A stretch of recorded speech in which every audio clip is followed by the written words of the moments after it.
My name is Libby Bolar. I'm 9.5 years old and live in sunny Scottsdale, Arizona. If you've ever been in Arizona, you can see why my mom picked an indoor activity. Air conditioning is our best friend when it's 110 degrees outside. Like most young girls, the activity was dance. I've been dancing around the house since I could walk. My first leotards were swimsuits, and my first shoes were Disney dress-up slippers. My mom would catch me dancing while brushing my teeth. She had to enroll me, and soon. So at 3.5, I took 2 back-to-back dance sessions at a nearby Parks and Recreation facility. I had my first recitals at the end of each session. I was hooked. I mean, come on. I danced nearly every day at home, and now got to perform for even more than Mom and Dad. I took dance very seriously. One year, after seeing the Nutcracker, I spent weeks dancing around the house in imitation. So those first classes were ballet and tap. I found ballet beautiful and tap okay fun. Little did I know that only 5 years later, tap would be my dance of choice and take me far from the local Parks and Rec where I started. By a simple scheduling opportunity one fall, at age 4, I ended up at a professional local dance studio. Within months, I was promoted, and by that June, danced my first studio recital. I was in heaven.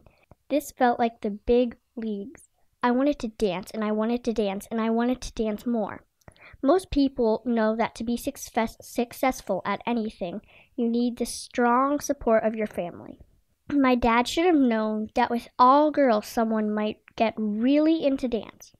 He works hard to make it happen for me, and he is one of my 2 biggest supporters. The other is my mom. She has spent more time driving me to dance, helping me get ready for competitions and recitals, and doing my hair, down to digging through the lost and found for missing shoes, leotards, and dancewear.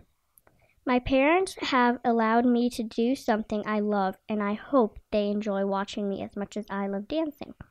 I think they do. I also have 2 sisters. My older sister is away at college and attends my recitals whenever she can. My younger sister is my everyday companion, who also happens to take a couple dance classes. I like to think that I taught her something when it comes to dance. We love to perform at home for ourselves, parents, and friends whenever possible. Back to that first studio recital. Afterwards, in a short time, I became a company dancer for the studio and began forging lasting friendships with other girls. They are huge supporters for me also. The years between 5 and 8 began to revolve completely around dance. I was a sponge, learning more than tap and ballet. I began to learn jazz, modern, lyrical, hip-hop, and in musical theater numbers for starters. My studio emphasizes a strong foundation of ballet, so I was soon taking numerous ballet classes a week in addition to other styles. And tap, of course. Unfortunately, I could only squeeze in 1 a week, but 1 was definitely better than none. Then things changed. One random summer day, as I put on my tap shoes and danced around our tile house, instead of cringing, my mother stopped me and asked, "Where did you learn those steps?" I told her I had made them up. With a big smile, she looked at me and suggested I find one style of dance to focus getting better on, and maybe tap should be it. I wholeheartedly agreed, and with my parents' usual support, found myself taking private lessons.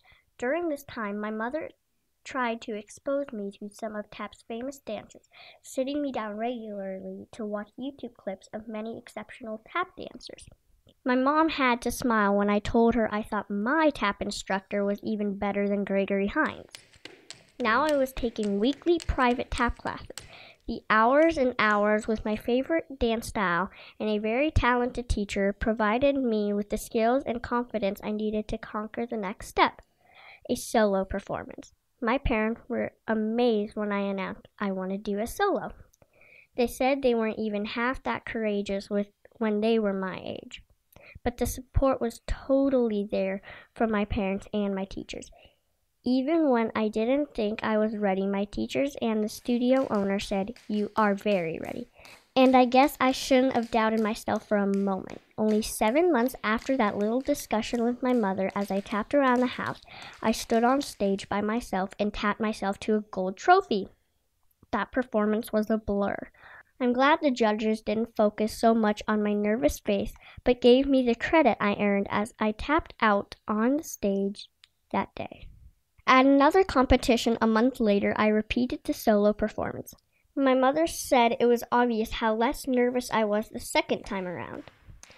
I was 8 years old for that first solo. My hard work had paid off, but I was getting hooked on tap and could not wait to do more. I have since retired my first solo and have begun working on another. Today at 9, I've been rehearsing my new tap solo for about 4 months. It's harder and faster, and I love that. I like to be challenged. My first solo instructor told me I had a great ear for tap and could quickly repeat a sequence. Now I like adding difficulty to those steps and sequences. When I'm not dancing, which is rare, I participate in our church productions and spend time with animals, especially dogs. I recently spent time at a local animal shelter after a friend and I collected money, blankets, and towels to donate. I have even read to therapy dogs before. I have the most awesomest dog who greets us standing up on his back legs and dances. If we could just teach him to tap when he does it. It's only been a year and a half since I began focusing on tap. I may not have a lot of tap history, but I have big plans for the future. I plan on bringing home another trophy for my new solo. I'm hoping to get a lot more tap opportunities such as summer intensive and master workshops. With the support of my parents and teachers, I know new doors will open. I think about what I've done in a short amount of time.